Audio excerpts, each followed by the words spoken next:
नमस्कार, स्वराज में आप सबों का स्वागत है और मैं हूं संतोष सिंह। और आज हम स्वराज में बात कर रहे हैं गब्बू सिंह के यहाँ छापेमारी के। जी हां, 48 घंटे से अधिक समय तक गब्बू सिंह के अलग अलग ठिकानों पर छापेमारी चली और उस दौरान कई कागजात बरामद हुई हैं, जिसमें काले धन के निवेश के पुख्ता साक्ष्य। स्वाभाविक है, गब्बू सिंह का कोई ऐसा इतिहास भी नहीं रहा है, कोई आर्थिक ऐसी स्थिति भी नहीं रही जिस स्थिति के आधार पर वो अपने कमाई को जस्टिफाई कर सकता है। जिस तरीके से एक बस स्टॉप के टाइम कीपर से लेके अपनी ज़िंदगी की शुरुआत करने वाला व्यक्ति अगर इस ऊंचाई पर जाता है तो गलत तरीके से निवेश होना स्वाभाविक है। और वही उसी निवेश से जुड़े हुए कागजात लगातार मिल भी रहे हैं। लेकिन सवाल यह है कि आईटी, इनकम टैक्स, इन कागजातों के सहारे गब्बू सिंह पर फाइन करता है या फिर आपराधिक मामला चलाने के लिए ईडी के हाथों ये मामले को सौंपता है। खबर यह है कि ईडी इस मामले को किसी भी समय टेक ओवर कर सकता है और इसकी पूरी पड़ताल ईडी, जो भी एविडेंस मिल रहे हैं, क्योंकि ये जो निवेश है वो निवेश सिर्फ दंडात्मक कार्रवाई के लिए ही काफ़ी नहीं है कि आप टैक्स गलत तरीके से टैक्स पैसे अगर आपने अपने संपत्ति के विस्तार में लगाए हैं तो फिर उस आधार पर आपको सिर्फ टैक्स देकर माफ़ी मिलने वाली नहीं है, ये साफ दिख रहा है। और जो खबर आ रही है वो खबर ये आ रही है कि गब्बू सिंह के पास से जो भी डॉक्यूमेंट्स मिले हैं या जो भी निवेश के कागजात मिले हैं या जो भी निवेश के तरीके सामने आए हैं, इस दौरान खबर ये आ रही है कि बड़ी छापेमारी की तैयारी शुरू हो गई है। 2-3 दिनों के अंदर में बड़ा रेड हो सकता है और इस रेड में ईडी और बाकी जो एजेंसी हैं वो एजेंसी भी शामिल हो सकते हैं। लेकिन इस सब से इतर जो एक बड़ा सवाल है, बिहार में इस तरह की राजनीति का कोई बड़ा प्रभाव, ये राजनीति ही कह सकते हैं कि जिस तरीके से गब्बू सिंह के यहाँ छापेमारी हो रही है वो साफ संकेत है कि गब्बू सिंह के यहाँ छापेमारी की वजह जदयू से निकटता है और जदयू में खास करके ललन सिंह से निकटता है इनकी।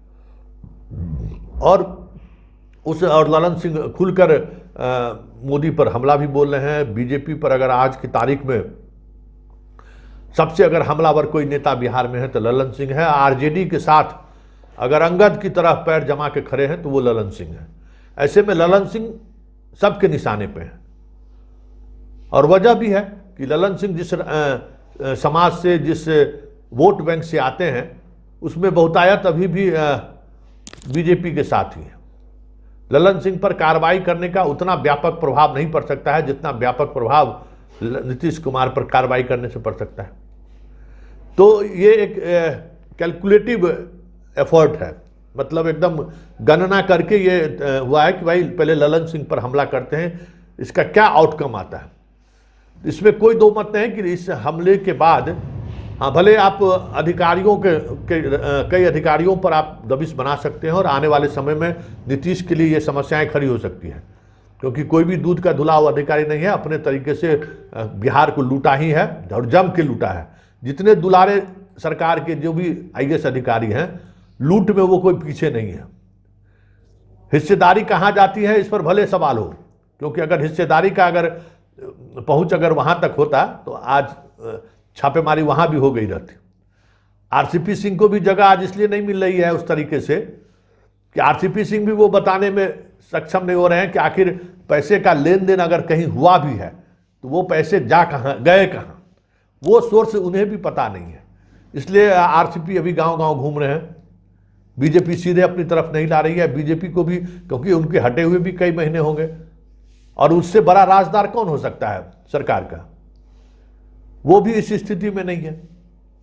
लेकिन एक बड़ा सवाल है, जिन सवालों की चर्चा हम आपसे करना चाहते हैं कि बिहार, महाराष्ट्र, कर्नाटक जैसे राज्यों में नहीं है। यहाँ के जो लोग हैं आज भी सरकार के सिस्टम पर सबसे ज़्यादा डिपेंडेंट है, आश्रित हैं। चाहे वो एलपीसी कटाना हो, ज़मीन के लिए कागजात कटाना है, स्कूल में बच्चों को एडमिशन कराना हो, किसी डॉक्टर से दिखाना हो, सिस्टम अभी भी पूरी तौर पे जो पहुंच वाले लोग हैं उनके कंट्रोल में है। व्यवस्थाएं पूरी तरह से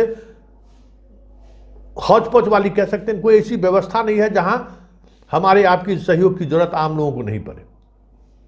तो यहाँ की राजनीति भी उसी तरीके से चलती है। आप जेल भेज के कमजोर नहीं कर सकते हैं, आर्थिक स्रोत काट के आप कमजोर नहीं कर सकते यहाँ। आप याद करिए बिहार की राजनीति को, लालू यादव हो, जेल जाने के बाद वो कमजोर हुए क्या? आनंद मोहन हो, पप्पू यादव हो, सूरजभान हो, राजन तिवारी हो, मतलब सूची आप निकाल लीजिए। तमाम ऐसे लोग जो आपराधिक मामले में भी, गंभीर अपराध, शहाबुद्दीन को देख लीजिए, गंभीर आपराधिक मामले में भी जेल गए हैं, सजा हुई है, लेकिन उनका जो अपना एक प्रभाव क्षेत्र है उस क्षेत्र में कोई कमी कभी नहीं हुई है। वो अपने तरीके से उस इलाके के लोगों के ज़रूरतों को वो पूरा करते रहते हैं, वही उनकी राजनीति की यूएसपी है। तो गब्बू सिंह के यहाँ छापेमारी कर आप अधिकारियों पर कार्रवाई जो करके नीतीश को कमजोर कर सकते हैं, लेकिन कोई बड़ी बात मतलब कुछ किया जा सके, इसकी संभावनाएं काफ़ी कम दिख रही हैं। अब देखना यह है कि आने वाले समय में जो रेड की तैयारी चल रही है उसका दायरा क्या होता है।